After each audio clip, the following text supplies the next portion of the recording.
Claude Code doesn't have to use Anthropic's API directly. You can route it through Amazon Bedrock, Google Vertex AI, or Azure AI Foundry.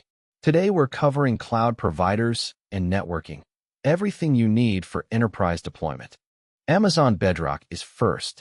You'll set up IAM roles with the right permissions, then configure inference profiles for Claude models. Model pinning lets you lock a specific version, so your team isn't surprised by model updates. Set the Claude_code_use_bedrock environment variable, and you're running through AWS. Google Vertex AI is next. Workload identity federation means no long-lived keys.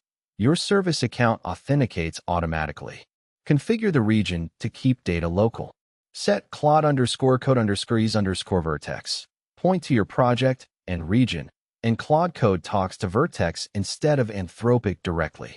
Microsoft Azure AI Foundry rounds out the big three. Create a deployment, give it a name, and configure Claude Code to point there. Deployment names matter. They map to specific model versions.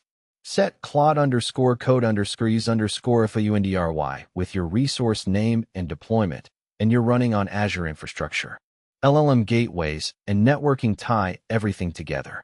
Light LLM or similar gateways give you a single endpoint for multiple providers. Configure proxy settings, MTLS for mutual authentication, and custom CA certificates. OpenTelemetry monitoring gives you full visibility into every API call, latency, tokens, errors. Enterprise observability built in. Recap: Amazon Bedrock with IAM roles and model pinning. Google Vertex AI with workload identity. Azure AI Foundry with deployment names. LLM gateways for unified routing. Proxy, MTLS, and OpenTelemetry for enterprise networking. Pick your cloud, configure once, and go. Subscribe for more from the AI Terminal.